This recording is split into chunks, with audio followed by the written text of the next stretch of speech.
Good morning, everyone, and welcome to my YouTube channel, J.E.M.E.D. This morning, we will be jumped up under the theme, the next step, the next conviction, the process. And we'll be looking at Nehemiah chapter 7, verses 4 till the end. It will be till verse 77. So, I'm going to pause after verse 6. Sorry, after verse 7. Now the city was large and spacious, but there were few people in it, and the houses had not yet been rebuilt. So my God put it into my heart to assemble the nobles, the officials, and the common people for registration by families. I found the genealogical record of those who had been the first to return. This is what I found written there. These are the people of the province who came up from the captivity of the exiles, whom Nebuchadnezzar, king of Babylon, had taken captive. They returned to Jerusalem and Judah, each to his own town, in company with Zerubbabel, Joshua, Nehemiah, Azariah, Ramiah, Nehemiah, Mordecai, Bilshan, Mispereth, Bigvai, Nehum, and Banner. Okay, I'm going to pause here before I go through the list. And the reason is I find over and over in the Bible and in our lives, God does not give us the full instruction. So he gives us a certain instruction. He expects that we fulfill it. And following that instruction, then further instruction is given. So we see that first and foremost, the main instruction was the rebuilding of the walls, right? And even amidst the rebuilding of the walls, there are certain things that the Lord answered Nehemiah concerning, but it was really concerning the rebuilding of the walls and things around that requirements, that command, that conviction. And now that the walls have been rebuilt, God placed it on his heart. It's a new conviction, right? So God now places it on his heart to pull the people together and register the people by families. Before the wall had been rebuilt, there was no conviction concerning the city being large and spacious and empty, and the need to actually get the genealogical record so individuals can be found, right? And I do believe that sometimes, to be honest, if too much is given, there is a possibility of confusion. And at the end of the day, the word does say that the Father's thoughts are higher than ours, his ways are higher than ours. So, in all essence, because his plans towards us are good and not of evil to give us hope and that expected end, it being a step by step conviction, instruction, direction, shows great wisdom with how the Father moves and does something. And not only that, the word does also say that each individual has a different measure of faith, right? So even based on that, it's important to just trust the Father's ways. So many times we want the entire picture, we want to know what the end result would be before we can go ahead in obedience to the first step that the Father required of us. And we don't know that we're working against ourselves because we're dealing with the one who is omniscient. We're dealing with the one who is Elohim. We're dealing with the one who is Alpha and Omega, beginning and the end, right? The creator of heaven and earth. We're dealing with the one who knows all things. We're dealing with the one who speaks things and it comes into existence. We're dealing with the one whom every good and perfect gift comes from. So, with that understanding, it's important for us to note that with dealing with the King of all kings and the Lord of all lords, he has the perfect plan and method of doing things. So it's important for us to embrace the step by step procedures that he takes us through. So we're just going to read through the latter parts, which really speaks of the individuals that were sought and so on, basically the genealogical record. I think the part we had to focus on or expound on was the initial part, and that's with regards to the fact that the Lord placed it on his heart. But just before we go through the genealogical record, I also think it's important to note that the other possibility, had Nehemiah recognized the need, right prior, the Lord placing it on his heart, had he recognized it and gone ahead and fulfill it outside of the timing and the instruction of our Heavenly Father, he would have probably found himself in trouble as well.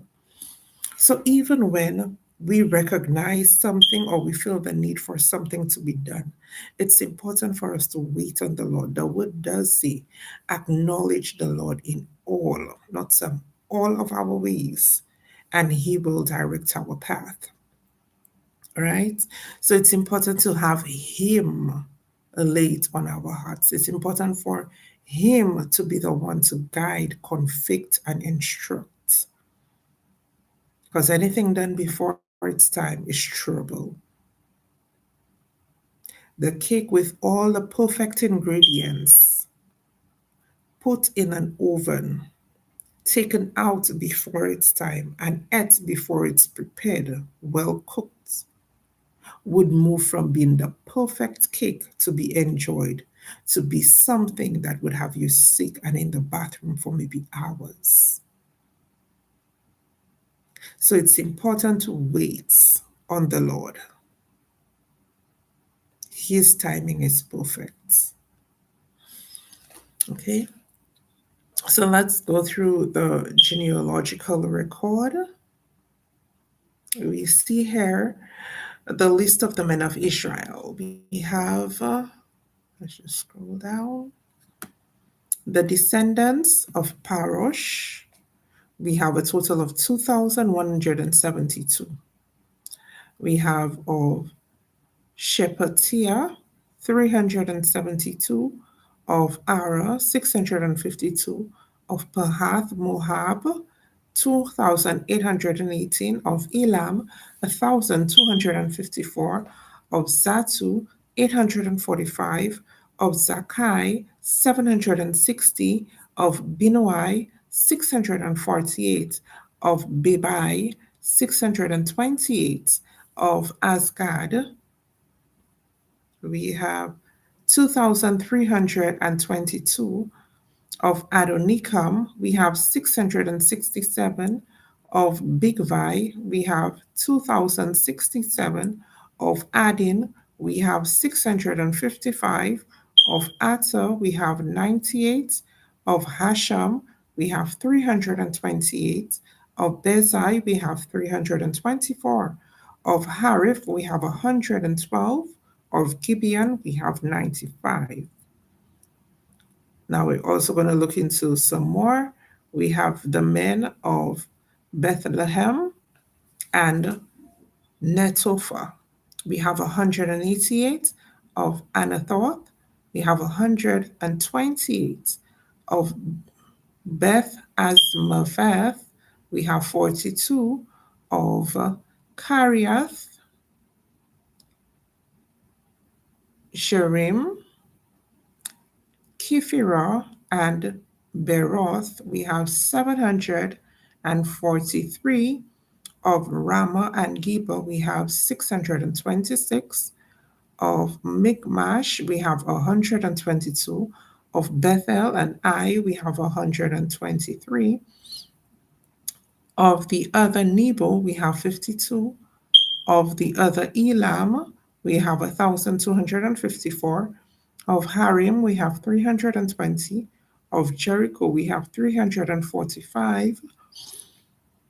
Of Lod, Hadid, and Ono, we have 721. Of Sena, we have 3,930. The priests, the descendants of Jediah through the family of Jeshua, we have 973. Of Immer, we have 1,052. Of Pasha, we have 1,247. Of Harim, we have 1,017. Then we have the Levites, the descendants of Jeshua, through Kadmiel, through the line of Hodaviah. We have 74. The musicians, the descendants of Asaph, we have 148. The gatekeepers, the descendants of Shalom, Atta, Talmon, Akab, Hatita, and Shobai, we have 138. Then we have the temple servants. We have the descendants of Zia, Hasufa, Taboath.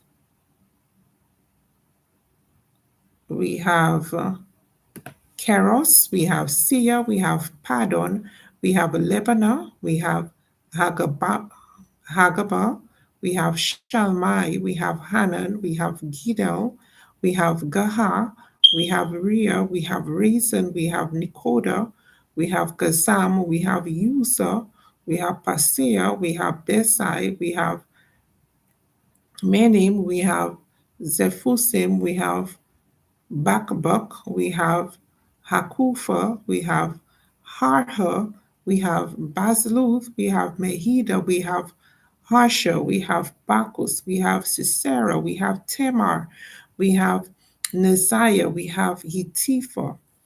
Then we have the descendants of the servants of Solomon. We have the descendants of Sotai, we have Sophereth, we have Perida, we have Jela, we have Dakon, we have Gidel, we have Shephatiah, we have Hatil, we have Pokereth, Hazabim, and Ammon. We have the temple servants and the descendants of the servants of Solomon, 392. The following came up from the towns of Tel Melah, Tel Harsha, Kerub, Adon, and Immer, but they could not show that their families were descendants from Israel. So we have those individuals who could not prove that their families were from Israel. So the descendants of Deliah, Tobiah, and Nekoda was 642. And from among the priests, the descendants of Hobiah, Hakkoz, and Barzillai, a man who had married a daughter of Barzillai, the Gileadites, and was called by that name. Then these searched for their family records, but they could not find them, and so were excluded from the priesthood as unclean. The governor therefore ordered them not to eat any of the most sacred food until there should be a priest ministering with the Urim and Thummim. The whole company numbered 42,360, besides their 7,337 male and female slaves. And they also had 245 male and female singers. There were 736 horses, 245 mules, 435 camels, and 6,720 donkeys. Some of the heads of the families contributed to the work. The governor gave to them, the treasury, 1,000 darics of gold, 50 bowls, and 530 garments for priests. Some of the heads of the families gave to the treasury for the work 20,000 darics of gold and 2,200 minas of silver.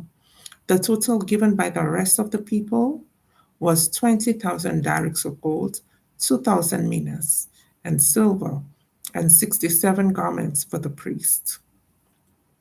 The priests, the Levites, the gatekeepers, the musicians, and the temple servants, along with certain of the people and the rest of the Israelites, settle in their own town. So we see here that there was such intricate specificity with regards to gathering the people. And it just seemed like so much in terms of the number of people, right? However, as much as something may feel tedious, if it has been laid on your heart, the effort is required, the time is required for us to put in that work and put in the effort so that we can gain the results that our Father wishes and for the bigger picture to be made manifest. And that is the bringing the people back, the recording of it, because then at that point in time, you would have an idea as to who's missing, as to where they may probably be located, because remember, the people were scattered, right? So this really helped. So it took time of going through. And not only that, it also helped with regards to knowing who is who and who belongs where and who you're bringing into the camp, who you're bringing in. Because if you have gatekeepers, which are who are responsible for allowing persons in or not allowing individuals in, there would have needed to be proper record so that the gatekeepers can also properly account for who it is. So I think this was pertinent as much as it seemed like a lot at the end of the day, with the allots that are required of us in life, is just taking it one day at a time, deep breath at a time, and continuing what we need to until the work is complete, right? And we see that this is what happened there. And even towards the end, there were individuals gave based on what they had. So you had those who gave gold, clothing for the priest, and so forth. But because we know that we had persons with different talents, different abilities, different assets, so they did the needful. And that's what is supposed to be in the body of Christ. What you have, you give for the advancement of the kingdom. And we see that this is happening here with Jerusalem. What they had, they gave for the advancements of the people, for the advancements of the city. So I pray that even as we go throughout the day, we pursue, we seek what the next step is, what the Father requires of us. And as He gives us that instruction, we just submit to it. Yeah. So I would like to thank you for being jammed up, J Empowerment Early Morning Empowering Devotion. Thank you for being jammed up with me, Janelle, and have a great, fulfilling, blessed day.